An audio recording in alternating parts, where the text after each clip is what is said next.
We've been waiting for the Cleveland Guardians starting pitching to come around this season. It finally did in a big weekend series against the Philadelphia Phillies. Unfortunately, the offense took off this weekend. The Guardians have to start putting those together at some point this season.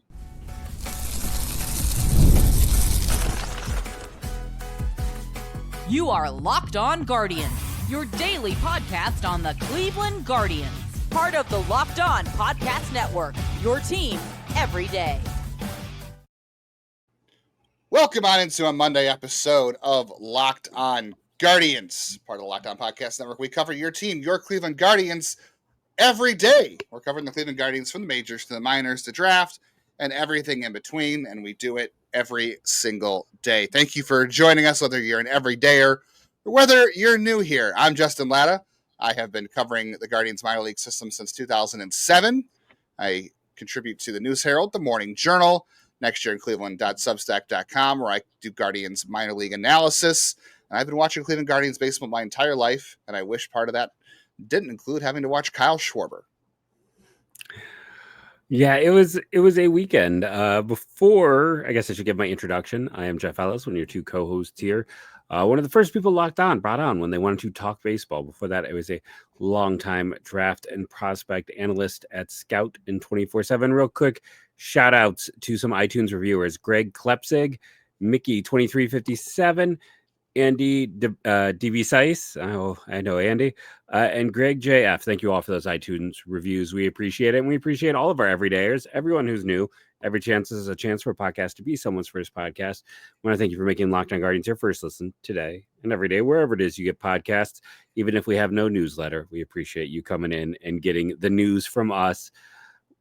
And especially after a weekend, we know offense is what drives a lot of watching of baseball. Like, offense is what people prefer. Can I still say chicks dig the long ball? Do you remember that commercial? Like, there's a couple of Cy Young Award winners over here. That was the best part about that one to me. Go look at that commercial if you don't get the reference. But everyone digs the long ball. Let's be honest here. And when there is no offense, sometimes not everyone shows up. So thank you to everyone who has shown up today. Yep. On today's Locked On Guardians, we're going to talk about bullpen decisions, especially over the weekend, and guys coming back in the minors. We'll get into that. We'll talk about the Guardians' offense or lack thereof on Saturday and Sunday, and whether or not you should tip your cap to the Phillies pitchers or if they even got exposed a little bit. We'll start off today talking about the starting pitching because we've been waiting for the starting pitching to come around, and they finally did this weekend, and it was a big series for it, too. So before we get to all of that, this episode of Locked On Guardians is brought to you by Monarch Money. Take control of your finances with Monarch Money. Use code LOCKEDONMLB at monarchmoney.com for 50% off your first year. This weekend, again, on Friday, this series, Gavin Williams, that first inning, 30 pitches, somehow got out of it without giving up a run. But that, as soon as he, let those runners on, walking guys, he wasn't commanding. I was like, here we go again. Like I think I texted you. I said, here we go again. Like, this just is not good. I was fully expecting Gavin Williams to have a start where he got knocked out super early again. Like, I did not see that going well. And, to his credit, he walked the tightrope. And he did change some things. Like, the control and command still isn't there for Gavin Williams. But credit where credit's due for Gavin on the other aspects of the game.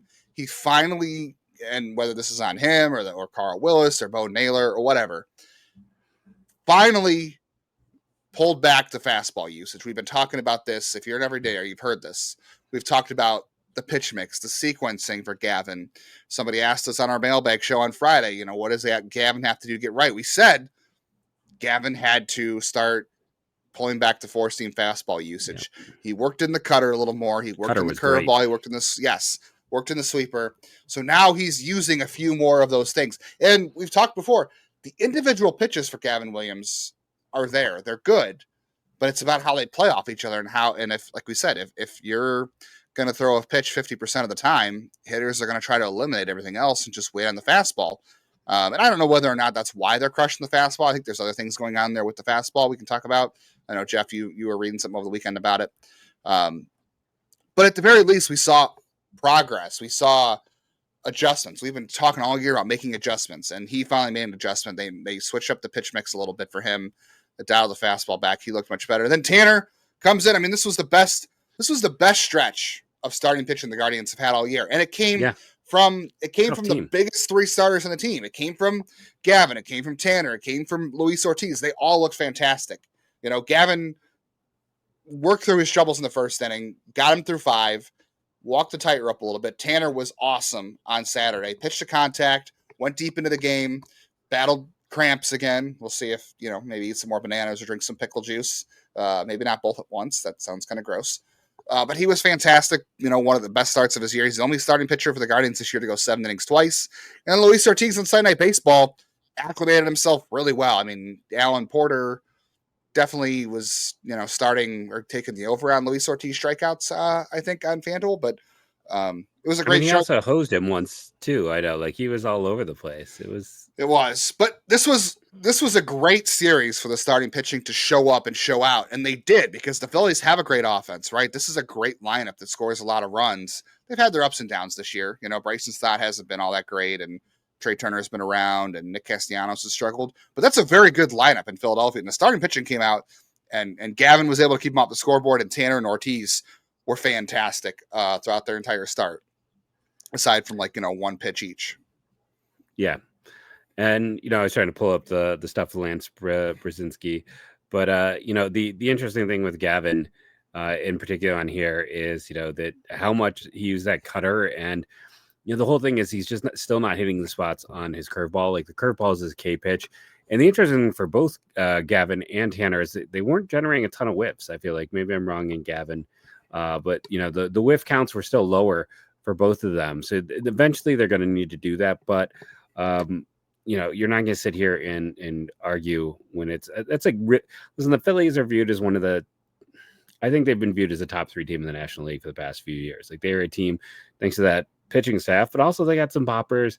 They've got a lot of strong players in that lineup. To shut down that team is pretty impressive. And yes, you know, Schwarber hurt him on Sunday, but, like, I mean, Ortiz did his job. Tanner did his job. Gavin, it wasn't as pretty as the other two, but he also did his job. Everyone that came in and pitched if you had told me that they had pitched like that, I would have said, oh man, they took this series.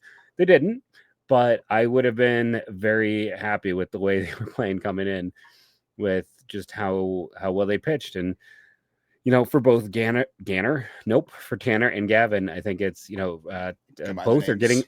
Yep. Well, they did a similar thing, which was they used their 4 seams less. Like, both of them kind of, Tanner was going much more in the sinker. You saw the cutter. The 4 seam has been getting hit hard. And for both pitchers, they kind of moved away from that pitch over the weekend with great results. Yeah, that was the whole point. Yeah, the 4 seam has come off of Tanner because that's been getting hit a little bit, and he has been trying to incorporate his sinker more this year, which he has, and that gets some early ground outs. So he has pitched away from contact. I will say the Tanner Bibee thing, like, you're right. Like, he's not striking as many guys out this year, but that almost seems intentional. Like, yeah, the 4 seam has given up a lot of runs. He hasn't had his best changeup most of the year, I would say. And the sinker is still kind of not a new weapon, because he had it in college, but it's the first time he's really incorporating it in the big leagues. And it is designed to get a lot of early swings and a lot of ground outs so he can be more efficient. That's the thing we talked about in the past with Tanner. Sometimes he goes, you know, a little too deep into the pitch count before he can get deep into the game. So that's something he's been trying to improve on. But overall this weekend, the Guardians started pitching, right? Like, you had 18 innings from the starters over 3 games. That's an average of 6 innings to start. We would have taken that a year ago over any stretch at some point. And they only gave up 2 runs. You know, Gavin didn't give up a run on Friday, and Ortiz and Tanner both gave up a run apiece. So you'll take that anytime against any offense, but especially the Phillies. And I think some idiots on a podcast last week said if the Guardians starting pitching comes around, they could really take off. Well, the Guardians starting pitching came around, and they lost 2 games. So I don't know if you listen to those idiots, but they did say that, and the Guardians are 2 games worse, or a game worse, since they had made that statement. I'm not sure where I heard that before. I don't think that happened. I think you're making things up. There's no proof that those words are ever said. It's all AI. But yeah, no, when you look at it, it's like what I've talked about for a while in terms of hitting and pitching. It's early. It's, you know, we're 41 out of 62. I didn't do the math, but like we're still in the process we're at 25%. We are 25% of the way into the year. It's still a small sample size. There's not a lot you can take from it. things can still turn around and change in big ways. And that's why it's important to focus on process. And the hitting process, they faced 3 buzzsaws and got dismembered. But the pitching process was, at least for the starters, we're seeing positive progress in that area, which is huge. Because, again, this team made the postseason last year with 3 of the worst starters in the American League for half the year. So, and you can see, again, why they made some of those moves and things they did. Again, because Ortiz gives them a kind of a ceiling they didn't have. Like, we can argue the floor there is maybe hasn't really given them the floor that they hoped, but the ceiling he provides gives them a lot more, as we saw this past weekend. Yeah, he had 14 whiffs in this game. He pitched really well. Used a lot of sliders in the back door. He went to the sinker quite a bit in the back door, and the 4-seam had a lot of guys chasing. He put it all together. This is the kind of pitcher that Ortiz can be. He can go out and dominate a really good lineup on a nationally televised game. Unfortunately, the offense didn't do the same thing. Kyle Schwarber sure did. We'll talk more about Kyle Schwarber later in the show, but we'll talk about the Guardians' offense. They had a good week up until the weekend. Tipping your cap to the starters, or did the Guardians lineup get a little exposed? We'll get into that on today's Locked On Guardians. If you have ever checked your bank account and wondered where all your money went, I can tell you exactly where mine went this weekend. There's dining, there's online shopping, there's entertainment. Did all of those things this weekend. I'm going to do them again next weekend. So I had a busy weekend. Very easy to lose track, but I do not lose track. Do you know why I don't lose track? Because Monarch Money has come in, and they are my personal CFO, and they can be your personal CFO. They give you full visibility and control over your finances. Monarch Money is not just a budgeting app. It's a complete financial command center. You can track all of your accounts, investments, and spending in just one place. So if you have the ability to do so, this allows you to stop managing your money, figure out where it goes, and actually build some wealth. So when you do make some of those decisions, they don't hurt as bad. And we've all had the conversation with the partner or anybody about our finances and having financial goals. Maybe you want to go on a vacation.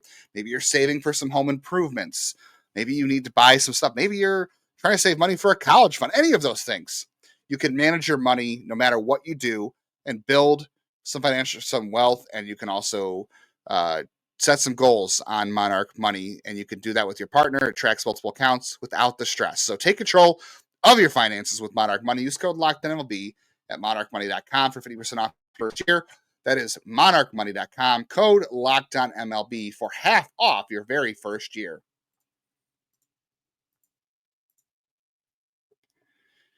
Well, the Guardians' offense had a lot of chances to come back late on the Nationals because the Nationals' bullpen is very bad. And they scored, 90, if not all percent of their runs against the Nationals last week in one inning at some points. Didn't do that against the Phillies this weekend. And they didn't get into that bullpen. The Phillies isn't strong. They just didn't get into it. Yeah, the Phillies isn't strong either. But we talked about coming into the series that the Phillies starting pitching staff is one of the best in baseball, if not the best. I think they have the second highest WAR in all baseball among starting. No, they have the best WAR in baseball among starting pitchers. They have a 5.3 WAR for all their starting pitchers, and that didn't really include Ranger Suarez before this weekend. But he's been a good pitcher before. Yeah, it's not like he made his first start this weekend and he absolutely crushed Cleveland's offense and they had no idea what to do. Ranger Suarez has been a good major league starter in the past. He was hurt 100%. And then he had a bad first start when he came out off the IL. Last year Suarez was a 3.5 win player. He had a mid-3 ERA. He threw 150 innings, and he was a pretty good pitcher for the Phillies a year ago. And the year before that, he had a FIP below 4 the last 2 years. So it wasn't like that guy came out of nowhere. He's 29. He's well known around the league. They got to Aaron Nola on Friday, and Aaron Nola is not having the best year, but he's still Aaron Nola. He's still pretty good.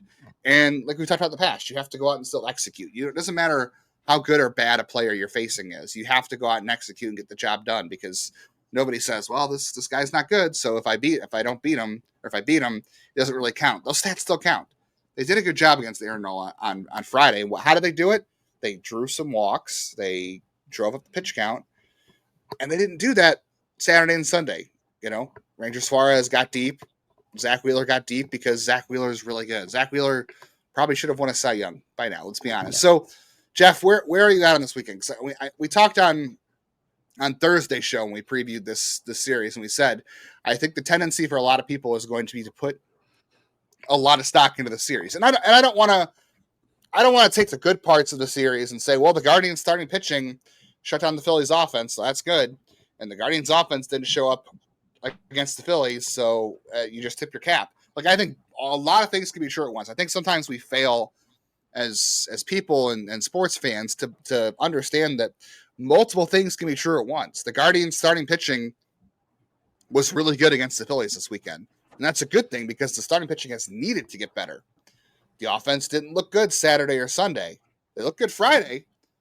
The offense has had looked good at points this year, but the starting pitching really hasn't looked good for most of the year. So I'm going to take that as a win and say the offense continues to be streaky. And they did run into two really good pitchers. And maybe that means they won't beat this year some really good pitchers. Maybe they'll get shut down by them. Happens to a lot of good offenses. And the Guardians probably are not a great offense, but they're an okay offense. They had a bad weekend. I don't want to say tip your cap to Suarez and Wheeler. I'll tip my cap to Wheeler because he's Zach Wheeler. But I will say maybe, as far as the offense goes against really good starting pitching, they might not be good enough to really stand up to a lot of that. Not as currently constructed. They stood up to some of it earlier this year. They did well against Cole Ragans the first time, not so well the second time. They've been inconsistent. I think that's the maddening thing with the offense is they've been incredibly inconsistent. Sometimes they can stand toe to toe with good pitching, and sometimes they get obliterated. Zach Wheeler is the best pitcher on the planet who doesn't have a Cy Young. I feel like you can say that. He is, if you get rid of 2020, because 2020 was what we all know what a weird season that was. 6 years of that. 6 years of 4 or more WAR. He's actually, this is just the third year he's averaging over, 10 Ks per game. It's actually a career high. And then, we say they faced 3 good pitchers. Aaron Nola is still Aaron Nola. I know the numbers aren't as strong, but let's be honest, we would take Aaron Nola on this team right now, as would most teams in baseball. They got to him. They got lucky to not face Luzardo. Could have been even worse if they had Luzardo and Wheeler. But Suarez is one of those lefties they traditionally kind of struggle with, who has all the good secondary stuff. And again, probably him, and then Christopher. Now I'm forgetting his name. But they're Sanchez. Those might be the 2 most underrated starting pitchers in baseball. The 2 guys outside of Philadelphia. I don't think people realize how quite good they are. And Zach Wheeler is the best pitcher to not have a Cy Young. So I'm never going to overreact to one weekend. I'm not going to get too up. I'm not going to get too low. They faced a tough team, and they had a bad weekend. There's no way around it. Friday was great, and then the next 2 days, starting pitching showed up. The hitters, were a mixed bag. Let's be very honest. Jose was one of my 3 stars in every single game, and he got it on Saturday just because he had a hit and no one else did, who outside of Quan. So they're still not going on all cylinders. Jose maybe starting to turn around. We haven't seen it. Santana had not a great weekend. Gabby had a terrible weekend. Everyone had a bad weekend essentially, but there are those ups and downs. If one weekend causes you to just completely give up, then I don't know if baseball's the sport for you. It's one of those things this is not a knee-jerk reaction sport. This is not football. This is not a 3 games really means a whole lot. In the grand scheme, 3 games doesn't mean a whole lot unless it's a postseason. That's just the way of this whole sport, and it's about patience and it's about development, and it's. We talk about development not being linear all the time, like with Gabby Arias this year. I'll say this, Gabby's bat maybe wasn't there this weekend, but boy, did he have some nice plays defensively. That might have been the highlight of some rather poor offensive games. Yeah, the defense has been good for him. No surprise. And it's just funny that we talked last week that, Gabby Arias is the starting shortstop now. He is, Brian Rocchio is going to go on the bench and, come in as a late inning defensive replacement. And of course, Arias has the worst weekend of the season. But yeah, you're right. It is a 3-game sample, this series overall. You could take the encouraging signs and say that the Guardians starting pitching did well against the Phillies, because that to me is an encouraging development, because we haven't seen that from them. We have seen the offense good at times and bad at times, we haven't really seen this stretch of starting pitching against a really good lineup like this. So that's why I'm encouraged by that. I don't think anything's changed about the offense, if you're asking me. Like, I think, Arias, I think we expected to be streaky. None of us had Daniel Schneemann turning into a hitting savant. The last two series, Toronto and Washington, he was their best hitter. And then, nobody did anything over the weekend. But, like, none of us had that coming into the season, right? Like, nobody predicted that. There's still, a lot of weak points. Like, Carlos Santana is still kind of up and down.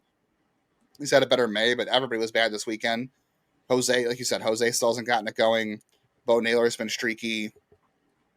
They've gotten 0 out of right field. Like, we've had multiple conversations about Noel and Jones, and Jones had a good game against the Nationals, and then that's been it.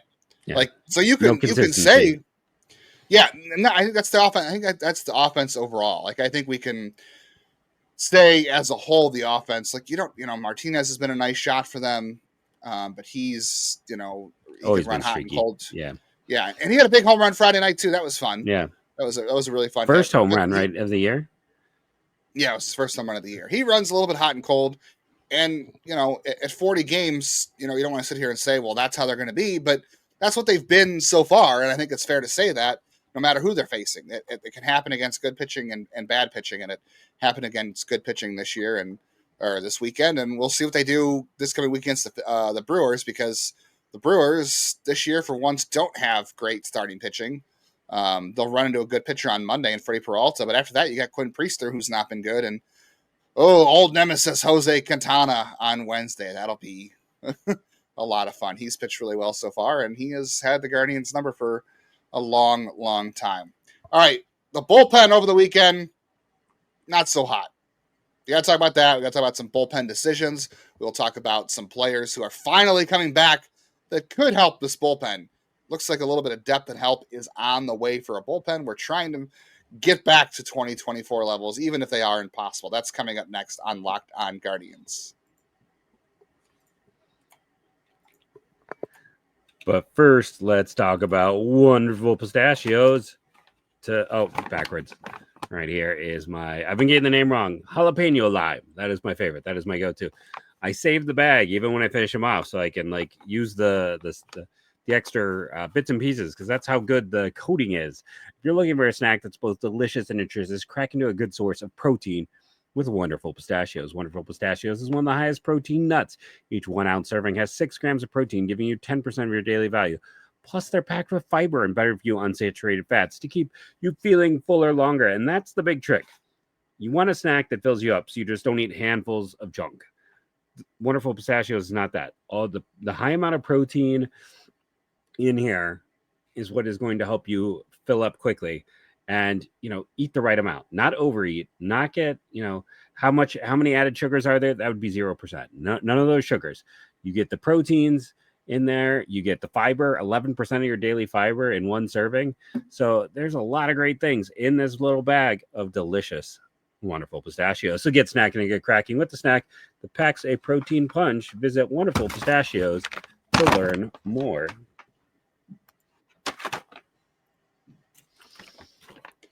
Thank you for making Locked On Guardians your first listen today and every day, wherever it is you get podcast. We are on YouTube, where you can find us there, where Jeff is putting a bag of pistachios on his head. You can also find us on Spotify, Apple, Overcast, wherever you get your podcasts, and even free Amazon ones too. Make sure you are hitting the bell on YouTube so you never miss a video, never miss a reaction video, never miss news, never miss a regular episode, never miss a bonus episode. We had a bonus episode Friday, so go back and check that out. 1 million views. Yes, we got to 1 million views last week. Thank you for all that. We celebrated with a bonus episode and a live show, so go back and check that out if you haven't yet. And then make sure you're auto-downloading on Audio so never miss an episode. And if you like what you're hearing, we hope you do, tell a friend and become an insider. Join subtext.com/LockedOnGuardians, where we're talking to our insiders during games when big news happens, sharing some news before it happens or before it gets out there, and some bonus content as well, like the extra episodes, some written content in the folder for our insiders. And we're also doing monthly virtual hangouts too. We're due for one here in the month of May. At some point we'll do that. So join subtext.com/LockedOnGuardians to get in on all that fun. I was not pleased on Friday, Jeff. I'll be very honest. with Joey Cantillo coming in to be a loogie against Bryce Harper. I understand why they didn't go to Tim Herron there, because you can't go to Tim Herron every time. You got to balance things out, and Cantillo could have come in and thrown some curveballs, and Bryce Harper had been kind of struggling lately, but he's certainly got it going now, especially after Saturday. Yeah, he did. That's what you don't want. But, Cantillo came in and gave the home run, and then he obviously had to face the 3-batter minimum. Saturday. You originally said Friday, so I'm just going to correct you. Sorry, Saturday. Saturday. Before someone gets pedantic in our comments. Yeah, Saturday. Obviously, he had to face the 3-batter minimum, but at that point, Vogt just left him out there to eat it. And this offense that hadn't really found anything on Saturday, but had some late comebacks against the Nationals this week, never had a chance because Joey Cantillo came in and it all blew up. I mean, was it 7 hits and 5 runs in 1 inning was what it was? Wasn't it 6 runs? Because wasn't it 1-0? I feel like it was 6 runs. Because then it was a 7-1 game, so it must have been 6 runs. He struck out the side, not in order, but he struck out the side. Bryson Stott was the 2nd and 3rd out. Yeah, he was. That was the craziest thing of it. Jacob Junis had 2 outs, then he gave up a hit, and Vogt pulled him, and he went straight to Cantillo. And I don't know, maybe Cantillo versus Harper is a better matchup than Junis and Harper. I don't disagree with that, but I don't know. I mean, he let Cantillo just stay in and eat it, and I don't know if that's really the right call or not. Like, I feel like at that point you want to try to save a little bit of the game, but I guess you were playing for Sunday, but see how that worked out? You had to face Zach Wheeler on Sunday, and could have said, not going to hit him. I would have taken my chances against the Phillies bullpen and keep it a close game and not play for Sunday, because Zach Wheeler is really tough to hit, as we found out. No, and it's that situation too where you look at the who you had available. It's like they had an off Thursday. I know, but Herron, Gaddis, and Festa had pitched the previous day, and you had Cade, who's been a little, hasn't been quite as dominant. He's still been very good for the most part. But yeah, in a situation like this, I know the whole idea is like, oh, we're behind, but you go to your high leverage guy in a high leverage situation. A 1-run game isn't much, and hey, they did end up getting a run in the 9th, right? Like, yep. The game. I know it's weird to say in a 7-1 game, it could have really turned on a moment, but like it did. Like, if you send out Cade instead of Cade, whew. You sent out Cade. Apparently, I'm just not going to get any name right. And he warmed up Friday and didn't pitch, but Cantillo's not a leverage guy, and he's not a loogie. Like, they've been using him as a leverage guy of late, though. I don't know. My problem wasn't bringing him in. My problem was letting him stay in. I think at that point. I was fine. Let him eat it. Preserve your pen. Like, to me, I just wouldn't have gone to Junis. Like, Junis has been fine, but like, you have your back end guys, and I know we can't ride them all the time, and that's one of those discussions we talked about. But 1-0 game like that, I would have rather have just gone to Cade, gone to someone like that, rather than sit back and be like, okay, Junis. Like, once I went to Junis, I think Cantillo makes sense there, because Harper does have pretty significant splits, and I understand the logic there. I actually had no problem going to Cantillo because he has been pretty good in that more leverage role of late. In spite of getting like lit up, his ERA I think is still low 4s, which is kind of shocking when you think of how many runs he gave up. Normally, it's like that's a guarantee for a guy who's going to have like a 6+ ERA. But they've been using him more in that role. I will say the problem with Cantillo, though, it feels like, is when things go wrong, they go really wrong. Like, we've seen that with him. Like, he seems to get a bit shook. So hopefully it's just a 1-game shook and he's going to be fine. It's a weird bullpen right now, if we're very, very honest. Like, I guess in that situation, I guess they're not going to do it because they want him for depth. But it's like, would you rather they went to Allard? Yes. No, not Allard. Not for a leverage spot. I mean, they had to do it in Washington because they just didn't have any other options. But not in a leverage spot. No, I wouldn't. No, I wouldn't either. But yeah, the order of operations says Cantillo for that specific thing. But yeah, I think I'm with you. Going to K there maybe made more sense, but we'll see. The Guardians do have some guys coming back that can help them. Andrew Walters came off the injured list on Saturday, and he pitched really good. So that's really good. The velocity was back, so he was dealing with a forearm and elbow soreness, which is never good. Nope. Never want to hear that from a pitcher, but he came back. Got a negative FIP. I know it's the smallest sample size, but a negative He's FIP. pitched 2 games. Yeah, he's pitched 2 games, and he's missed a lot of bats. His velocity is back up after hernia surgery, so those are good developments. And Wright pitched well in his like 5-6 ones. He's done his job. So the depth is rebuilding. They have some guys coming back, so it's really a good sign to see. You don't have to bring up Cody Boltons, and I don't know. Festa's been fine, so you don't have to worry about that. But Vince Velasquez, don't have to worry about that. Yeah. You don't have to worry about Kyle Schwarber. Thank God. I hope no AL Central team ever trades for Kyle Schwarber or signs him, because if they did, Guardians would be absolutely screwed. I don't know what it is. It's a national TV game featuring Kyle Schwarber. Just now, if he played for them, would he be just as good? Is it this park or is it the Guardians? That I don't know. Tom Hamilton was saying that if Kyle Schwarber ever played for Cleveland, he'd be a Hall of Famer. Yeah. So I guess that's what the only way we can answer this question is Cleveland should trade for Kyle Schwarber. I guess that is I would be all for that. Or Nolan Jones can just start hitting like Kyle Schwarber. I will say this, like, people are going to get so mad at me, but like Nolan Jones and John Kenzie Noel, I'll say this to a lesser degree of Noel because he doesn't walk, but like Nolan Jones, it's like the hard hit, the high walks, and the thing that Schwarber does that Jones doesn't is the chasing. He doesn't chase; it's the whiff. It's like Jones has a hole in his swing. I really got to look into the mechanics of it, but it's like he has the Schwarber starter kit if you squint really hard, but it's the contact is the holdback. But making contact is kind of important, just a bit. Baseball. But it's like that his one great year in Colorado, you saw it. Yeah. All right, the Guardians and Brewers on Monday. We'll be back in your feeds on Tuesday talking about that first matchup, Ben Lively and Freddie Peralta. We're also talking about the Guardians' defense. They are having a weird season. They are what people think is a good defensive team. They do some good things defensively, but their ratings defensively, not so good. So we're going to get into Game 1 of Guardians Brewers on Tuesday, and we're going to get into why the Guardians' defense has been weirdly good, but also weirdly bad this year. So stick around for that. Yep, definitely join us after an interesting Brewers game tomorrow. I'm calling it now, interesting tomorrow. Thank you for joining us. Remember to rate and review, download daily. It helps. And go